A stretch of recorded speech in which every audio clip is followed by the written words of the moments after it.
Well, the white Republicans in Alabama have done like those in Florida and other states by outlawing DEI. Alabama Governor Ivey signed the bill that, again, prohibits any money at state institutions for being used for DEI programs. The bill passed the Senate, which prohibits public entities such as schools and universities from promoting diversity, equity, and inclusion programs. The law says schools cannot fund initiatives that teach concepts that any individual should accept, acknowledge, affirm, or assent to a sense of guilt, complicity, or a need to apologize on the basis of his or her race, color, religion, sex, ethnicity, or national origin. This is Alabama, y'all. Alabama. The law takes effect October 1st. Joining us now is Joe Reed, chair of the Alabama Democratic Conference, vice chair of minority affairs for the Alabama Democratic Party. Joe, glad to have you here. I said going in a break, these white Republicans in Florida, Alabama, Texas, and all these other states, they damn sure don't mind DEI on Saturday afternoons. Yes. Sometimes you see them cheering, you would never think that they had the other part, this racism in their hearts. And the tragedy about all of this is that this state needs so much. It's so far behind. And there are good people in this state, blacks and whites. But somehow the political leadership has always come forward with the worst possible ideals that really reflects on this state. It's bad, and I don't know. I've been around a long time, and it strikes me that the legislature of Alabama is one of the most anti-consumer legislatures in the country. You don't ever see the legislature come up with anything that's good, that's try to help people, try to help this state, move this state from the back of the line on every conceivable issue that is good. Alabama, just if it's bad, we rush to it. We fight for last place. It is so tragic, and it's tragic that our leadership in this state has not done anything that will try to help move this state forward. And what has happened is that these folk they know their forebearers, they know they are, and are still wrong, so they want to hide it. So they fix it so you can't talk about it. Well, hell, people are going to talk about it anyway. That ad bill has passed it out to worth the paper is written on because nobody's going to pay any attention to it. I know I'm not. I know there are other people who are not going to do it. And I just don't see why it is, and it really bothers you because, you know, I live in it every day. And it just bothers you that you never see the leaders of this state come forward with good things for the people of Alabama. So we keep embracing mediocrity. We keep embracing racism. But I thank you for having me on this program. Well, but here's the deal, though, Joe. I mean, look, I called this years ago. My book is called White Fear, How the Browning of America is Making White Folks Lose Their Minds. And what you see, the attacks on critical race theory, the attacks on affirmative action, the attack on woke, they want to brand everything as woke. This is the latest deal. And so what this is about power. It's about, and this is what I've been saying, the reason this thing is escalating as quickly as it is. After the death of George Floyd, that movement, that was the first black-led movement in American history that a majority of Americans supported. It was the first time in history.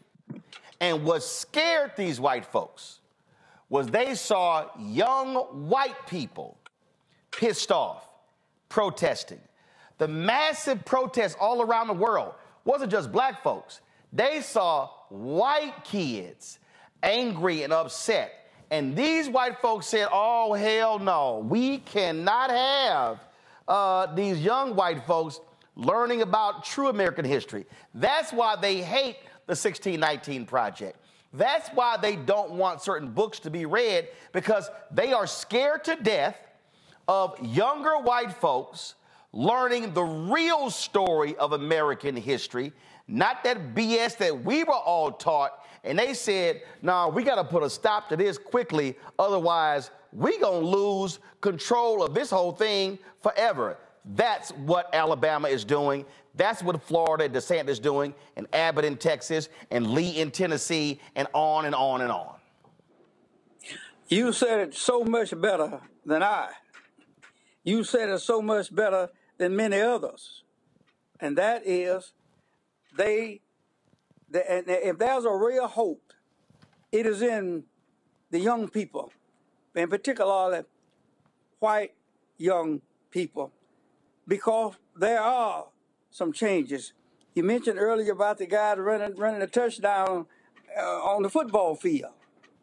Well, people applaud those guys. People will say they're not so bad after all. And I cracked a joke a while back. I went before a group to talk, and I said, I really feel sorry because I don't see the white boys playing football. And it was a joke. But my point I was trying to make was that Alabama, George Waters stood in the schoolhouse door. All over the South, Ross Barnett did what he was going to do, took Kennedy to bring out the truth of that. So Orville Forbes in Arkansas, and also the man with the axe handler over in Georgia. And I say that because all of that noise and all of that fear and all of that hate was really pushed out and played with and talked about. And now those same schools got 60 or 70% of the black football players on their teams.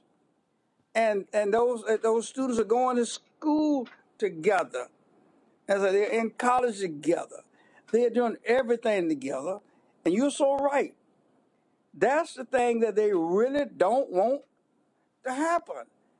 They want to keep us divided by disliking or hating each other, as opposed to really sitting down at the table of brotherhood and sisterhood.